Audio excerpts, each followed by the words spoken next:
Let's see how to fix your iPad if it's not charging. In the first step, go to Settings, then select Battery. Now, toggle low power mode off, then on. In the next step, look inside the charging port for dirt or lint. Later, use a small brush or air blower to clear it.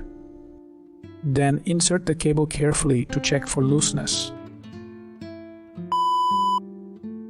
In the next step, try another charging wire. Next, use a different wall charger. Now connect to a new power socket.